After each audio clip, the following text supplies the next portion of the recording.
Un borgo storico da abbattere, una decina di case da demolire per la nuova variante del traforo di Sant'Augusta. È questa la paura dei residenti di via Borghel. Dopo il blocco del Consiglio di Stato, l'ANAS ha già presentato in comune il nuovo progetto, che prevede una variante per non intersecare il condotto dell'Enel che passa nell'area di Sant'Andrea. La galleria dovrà passare sotto le case della biforcazione tra via Borghel e via Vinera e quindi il passaggio del tunnel potrebbe provocare crolli o danneggiamenti alle abitazioni. Da carte che sono state appena adesso presentate in comune c'è scritto che dovranno essere abbattuti circa una decina di edifici, proprio scritto nero su bianco. Ma il sindaco cerca di tranquillizzare i residenti. C'è una sola casa a rischio, tra l'altro già quietanziata dall'ANAS, e quindi tutto procede secondo le previsioni. Ma i residenti non ci stanno e la paura è che il borgo venga sventrato dai lavori. Qualcuno ci tutelerà, ci difenderà, faremo qualcosa.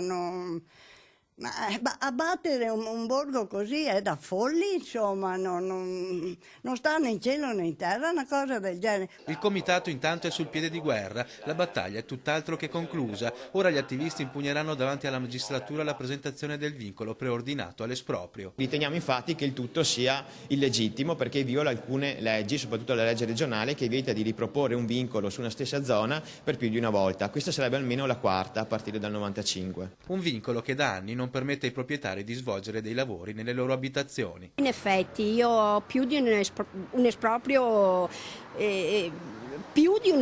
perché sono partiti da un pezzo e sono arrivati sotto casa, in poche parole, con l'esproprio senza saper nulla. Io tra l'altro devo anche ristrutturarla e devo avere il passaggio dal cancello del cimitero e questo non me l'hanno garantito e quindi per me è ancora peggio.